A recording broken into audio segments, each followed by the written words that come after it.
দর্শক 2026 ফুটবল বিশ্বকাপের যেই ফাইনাল ম্যাচ সেটি আসলে চলছে এই মুহূর্তে। প্রথমার্ধের যে খেলাটি নির্ধারিত সময়ের সেটি আসলে শেষ হয়েছে।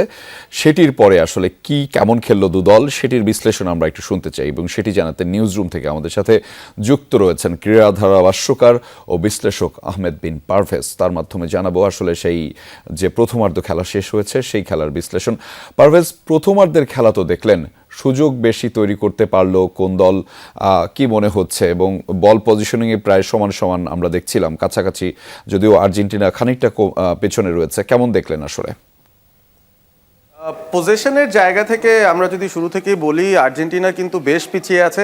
ওভারঅল ফার্স্ট হাফের যদি আমরা পরিসংখ্যান দেখি, সেখানে আর্জেন্টিনা 34% বল রেখেছে, 65 থেকে 66% বল স্পেনের পায়ে ছিল এবং সেটা খেলাটার মধ্যে দৃশ্যমান ছিল। তবে সবচেয়ে বড় অ্যালার্মিং যে বিষয়টা আর্জেন্টিনার জন্য, সেটা হচ্ছে তারা এখনো পর্যন্ত কোনো শটই নিতে পারেনি স্পেনের গোলে।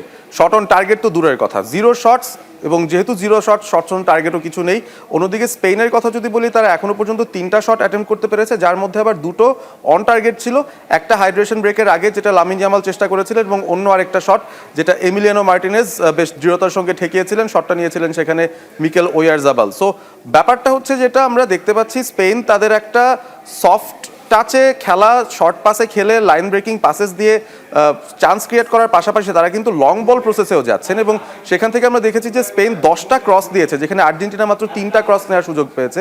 আর 10টা ক্রস থেকে তাদের ক্রসগুলোও কিন্তু তাদের প্লেয়ারদের কাছে পৌঁছেছে অন্তত 60%। সো এই জায়গা থেকেও বোঝা যাচ্ছে যে স্পেন এরিয়াল জায়গাতেও আক্রমণ চালানোর চেষ্টা করছে, শুধুমাত্র গ্রাউন্ড পাসের ভিত্তিতে তারা কিন্তু খেলছে না। এবং একটা জিনিস ইম্পর্টেন্ট স্পেনের খেলার মধ্যে যেটা আমরা দেখছি, যে তাদের কোনো প্লেয়ারই বলটা কিন্তু খুব বেশিক্ষণ পায়ে রাখছেন না, খুবই কুইক ওয়ান টাচ ফুটবল খেলে তারা ট্রায়াঙ্গুলেশনটা তৈরি করে কিন্তু ওই আর্জেন্টিনার যেই আটোসাটো মিডফিল্ড আছে সেটা কিন্তু বাইপাস করে যেতে চাচ্ছেন। এবং সেখানে আরও একটা ব্যাপার আছে, আর্জেন্টিনার এন্ড থেকে যদি আমরা চিন্তা করি, তারা কিন্তু আসলে একটা পর্যায়ে এমনও হয়েছে তাদের একটু লো ব্লকে যেতে হয়েছিল। সো ওই জায়গাতে আমার মনে হয় যে আর্জেন্টিনা অনেকটা বাধ্য হচ্ছে ডিফেন্সিভ খেলতে।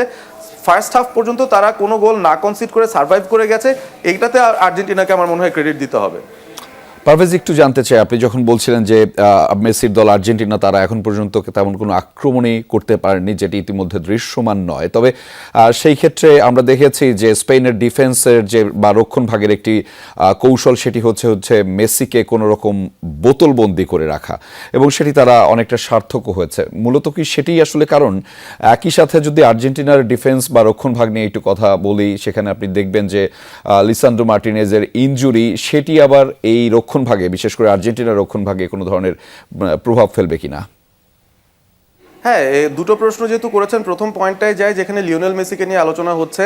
এই পুরো ম্যাচে এখনো পর্যন্ত ফার্স্ট হাফে সোফার তেমন একটা ইম্প্যাক্ট ক্রিয়েট করতে পারেননি, এবং আমরা কিন্তু মেসিকে মোটামুটি ওই মিডফিল্ডের যেই জায়গাটা সেখানে অপারেট করতে দেখছি, একটু নিচে নেমে এসে খেলায় ইনভলভ হওয়ার চেষ্টা করছেন, এবং অনেক সময় দেখা যাচ্ছে হুলিয়ান আলভারেজ আইসোলেটেড হয়ে একা উপরে থাকছেন। সো সেকেন্ড বলটা উইন করার মতো কিন্তু কেউ আলভারেজের আশপাশেও নেই।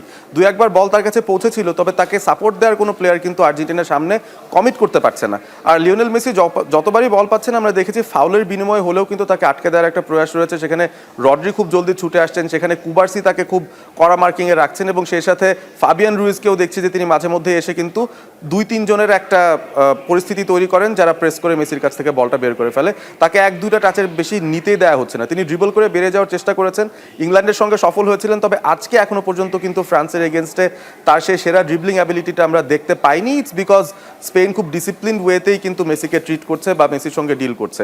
আর দ্বিতীয় যে পয়েন্টটা বললেন, লিসান্ড্রো মার্টিনেজ অবভিয়াসলি শুধুমাত্র ডিফেন্সিভ জায়গা থেকে না, আমার মনে হয় এই আর্জেন্টিনা দলে অফেন্সিভ জায়গাতেও লিসান্ড্রো মার্টিনেজের একটা হিউজ অবদান আছে, এবং তিনি আসলে পেছন থেকে ওই মিডফিল্ড বাইপাস করে যে লং বলগুলো বা যে থ্রু বলগুলো দেয়া ওই ফরওয়ার্ডদের কাছে, সেই কাজটাও কিন্তু দারুণ করতে পারেন। অন দ্য বল দারুণ একজন ফুটবলার, কিন্তু আনফর্চুনেটলি তিনি 40-41তম মিনিটে বা তারও একটু পরে ইনজুরিতে পড়লেন, এবং তারপর তাকে কিন্তু সাবস্টিটিউট করে ওতামেন্দিকে আনতে হয়েছে।